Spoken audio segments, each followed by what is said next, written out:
Now we will talk about the department of philosophy and what is philosophy.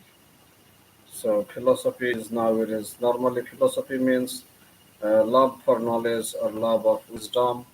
So this is philosophy. So if anybody tells you what is philosophy, you can tell that philosophy means love for knowledge, love for wisdom, or love of wisdom. But uh,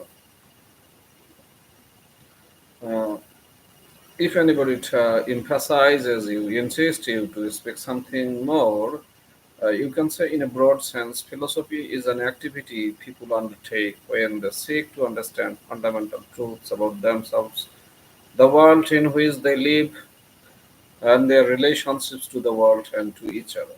As an academic discipline, philosophy is much the same. Those who study philosophy are perpetually engaged in asking, answering, and arguing for their answers to life's most basic questions. To make such a pursuit more systematic, academic philosophy is traditionally divided into major areas of studies like metaphysics. At its core, the study of metaphysics is the study of the nature of reality, of what exists in the world, what it is like, and how it is ordered. In metaphysics, philosophers wrestle with such questions as: is there a God? What is truth? What is a person? What makes a person the same through time? Is the world strictly composed of matter?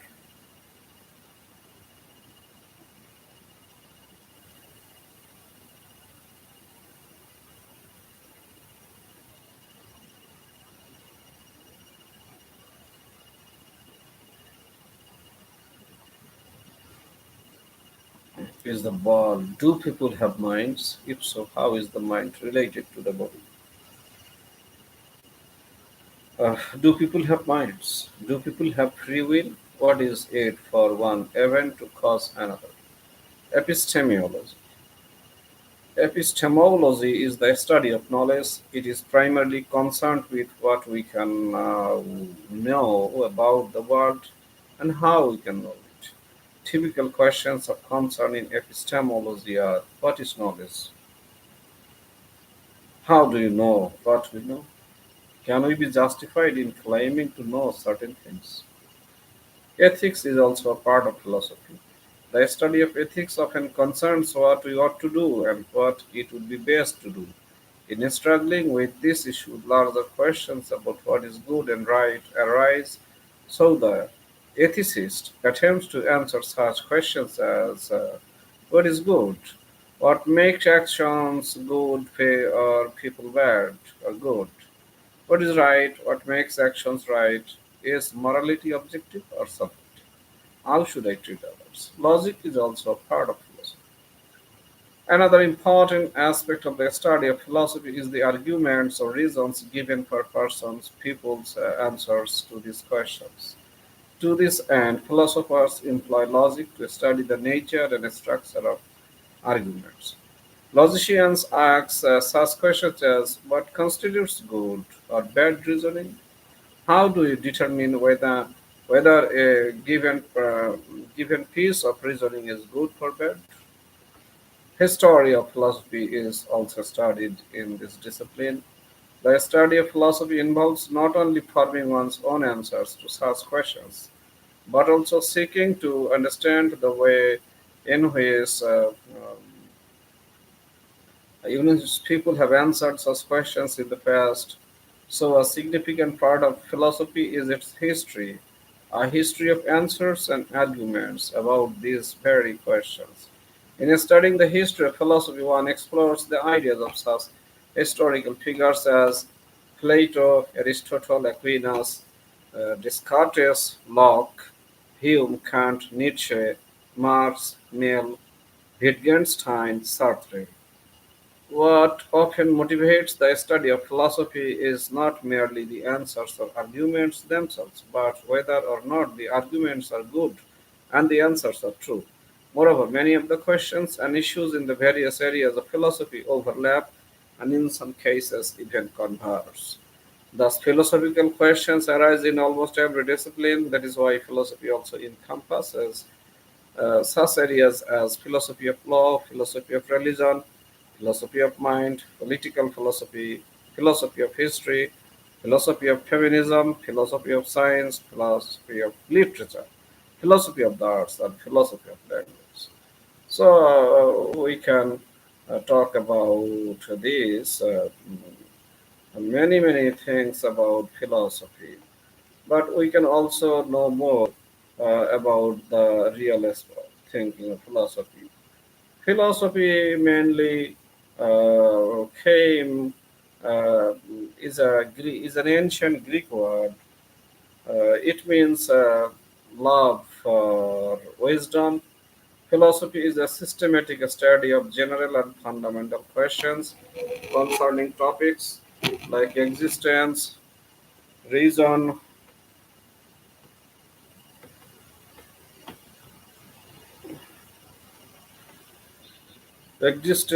reasons, value, knowledge, mind, and language. It is a rational and critical inquiry that reflects its own methods and assumptions. Uh, there is also etymology of philosophy, conceptions of philosophy, general conceptions and academic definitions. History of philosophy is Western philosophy, Arab, Persian philosophy, Indian philosophy, Chinese philosophy, and other traditions. Core branches of philosophy: epistemology, ethics, logics, metaphysics, other major branches. Methods of philosophy, relation to other fields. See also there are also many other things.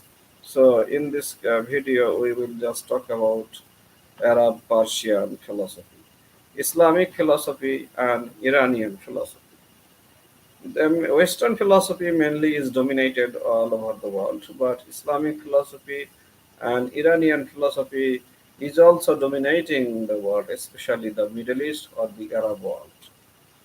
The Arabic Persian philosophy arose in the early ninth century CE as a response to the discussions in the Islamic theological traditions. Its classical period lasted until the 12th century CE and was strongly influenced by ancient Greek philosophers. It employed their ideas to elaborate and interpret the teachings of the Quran. Al-Kindi is usually regarded as the first philosopher of this tradition. He translated and interpreted many works of Aristotle and Neoplatonists in his attempt to show that there is a harmony between reason and faith. Avicenna or Ibn Sina also followed this goal and developed a comprehensive philosophical system to provide a rational understanding of reality encompassing science, religion, and mysticism. Al-Ghazali was a strong critic of the idea that reason can arrive at a true understanding of reality and God. He formulated a detailed critique of philosophy and tried to assign philosophy a more limited place besides the teachings of the Quran and mystical thought. Following Al-Ghazali and the end of Islamic period, classical period, the influence of philosophical inquiry waned. Mullah Sadra is often regarded as one of the most influential philosophers of the subsequent period. The increasing influence of Western thought and institutions in the 19th and 20th century uh, gave rise to the intellectual movement of Islamic modernism, which aims to understand the relation between traditional Islamic beliefs and modernity. So this philosophy is rising more and more. There is also Indian philosophy. There is also Chinese philosophy, the teachings of Confucius. There are also other traditions. Epistemology is a part of philosophy where knowledge is sought by which process. Ethics is the philosophy of good and bad. Logic is the philosophy of correct reasoning. Metaphysics is the study of reality, values, existence, objects, properties, space-time, events, and causation. There are many aesthetics is also a part of philosophy. Uh, there are also many philosophical methodologies like pragmatism, dogmatism, agnosticism, skepticism. There are many other parts. But philosophy in the form of logic has been influential in the fields of mathematics and computer science, like psychology, sociology, linguistic education, and the arts are also part of philosophy. And philosophy has played a very, very vital role. Uh, like philosophical ideas have prepared and shaped various political developments, like Enlightenment philosophy laid the foundation for constitutional democracy and played a role in American Revolution and the French Revolution. Marxist philosophy and its exposition of communism was one of the factors of the Russian Revolution and the Chinese Communist Revolution. In India, Mahatma Gandhi's philosophy of non-violence shaped the Indian independence movement. There are many other philosophers, feminist philosophers also, like Mary Wollstonecraft, Simone de Beauvoir, Judith Butler. It has shaped the understanding of key concepts in feminism, the meaning of gender, how it differs from biological sex, what role it plays in the formation of personal identity. Philosophers have also investigated the concept of justice and equality and their implications with respect to prejudicial treatment of women in male-dominated societies.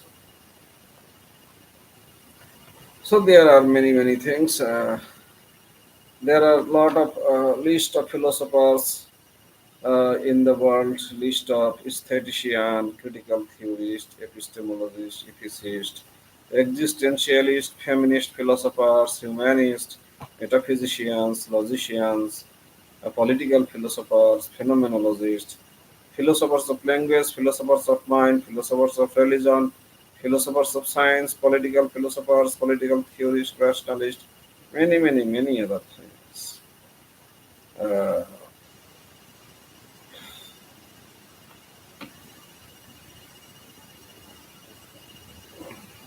there are also many other feminist philosophists, philosophers, but I don't like to go into details of this idea. But before any revolution, anything that came to us is really uh, that came to us is really uh,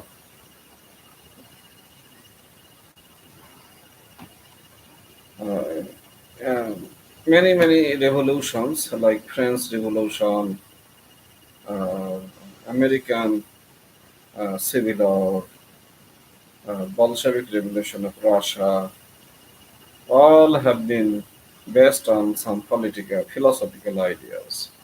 Uh, Philosophy encompasses all subjects. Politics is also a part of philosophy. So I think you have enjoyed this and wishing you all to study philosophy more and more because if you have a philosophy, you can change yourself. If you have a philosophy, you can change the society. If you have a philosophy, you can change the whole country. If you have a good philosophy, you can change the uh, whole world. And education is the most powerful philosophy by which you can change the whole world. Education is the most powerful philosophy of building a peaceful society. So there is no alternative to philosophy, there is no alternative to education. So I hope you have enjoyed listening to this and you will be a philosophical person. Philosophy simply means a man who has knowledge is a philosopher. So thank you very much for your patient hearing. Thank you. Bye bye. Wishing you all to study more and more.